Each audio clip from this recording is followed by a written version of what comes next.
Thank you. I'd like to introduce, for the Zeolites, Dr. Gerry Stein. Dr. Stein.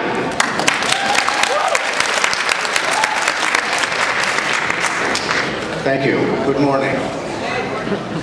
I brought something along to show to you this morning. Now this is a t-shirt. But this is not any ordinary t-shirt. This is a very special t-shirt.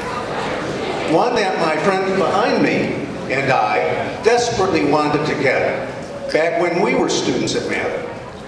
And if it weren't for this t-shirt, we wouldn't be here today giving a scholarship. But let me tell you the whole story. We started out as a softball team, 10 guys, best friends. In the summer of 1963, we entered that softball team in the Mather Park Summer Softball League, just as some of you probably have. We hoped to get the Culligan Corporation to sponsor us. The idea was to call ourselves the Culligan Men, imitating the radio and TV ads of those days.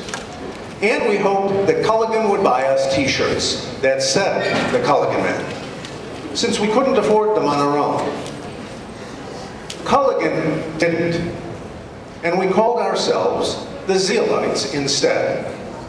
Why Zeolites? Well, John Kamens and I were taking chemistry in our junior year, and John noticed that the chemistry book said that a zeolite was a water softener, one of the things that the Culligan Corporation used with their water. Since we couldn't be the Culligan Men, we decided to be the Zeolites. But we played without the jerseys that we'd hoped to get from Culligan that summer, and in the summer of 1964. Later that year, 1963, sitting around the lunch table we always occupied in the Mather cafeteria, Ron Edelman proposed that we plan a reunion for some time in the distant future. We quickly agreed on a date, January 1st of the year 2000 at 12 noon precisely, because we thought that date would be easy to remember. And Harmon Greenblatt suggested that we meet at the Museum of Science and Industry, because that building had been standing since the 1893 Chicago World's Fair, and we were pretty sure it would still be there when the new century came. We all graduated in June of 1964, went to different colleges, and within a few years, most of us were scattered around the country and had pretty much lost touch with each other. But we all remembered the promise we made to meet on January 1st of the year 2000. And on that date, 8 of us came to the museum and had a wonderful day together, remembering our time at Mather. 8 of us, from Connecticut and Detroit, Michigan, from Seattle, Washington, and California, and also, of course, from Illinois.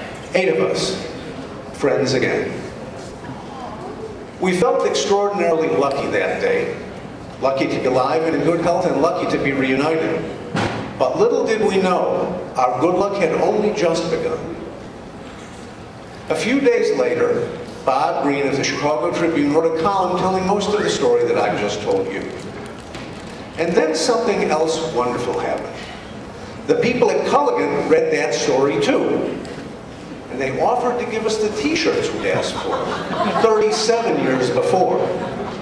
Even better, they said they would donate $2,000 to Mather High School in our name, the Zeolites. We agreed to match Culligan's $2,000 gift so that we might give a $4,000 scholarship to Margaret Camus, then a Mather senior. And that's why we've come back here every year since, to give something back to Mather in the form of a scholarship with the help not only of our original lunchroom softball group, but also over 100 of our other classmates, without whom we could not continue to do this, and some of whom are in the front row today. Without these good people, this would be impossible. But long before we thought about giving away our money, and long before we had any money to give away, we discovered some important things about life on the softball fields of Mather Park. That you have to be competitive, try as hard as you can, admit your mistakes and learn from them. We learned about friendship, and the importance of pulling together as a team.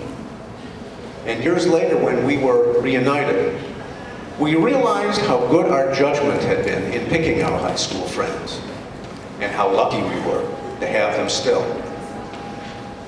Friendship and teamwork. Without these, there would be no Zeolite Scholarship. You might not have some of the advantages of other people your age. We didn't either. You might not have a car, the most money, the best clothes. We didn't either. Your parents or your grandparents might not have been born in this country. Some of ours weren't either. But once you get between the foul lines, none of that matters. The Zeolites didn't need special t-shirts to play the game well. Softball doesn't require fancy equipment. Just two good hands and lots of heart. Every game started out 0-0. And if we swung the bat well enough and threw the ball well enough and ran well enough, we could win the game. And if we didn't, we came back to play the next game, which again started out 0-0, even if the other guys had more money, or better clothes, or lived in nicer places. The lessons of softball and baseball, our national pastime, are the lessons of life. As Kirby Puckett, the Hall of Fame baseball player who grew up in Chicago's housing projects, said, "It doesn't matter where you came from. It just matters how you play the game."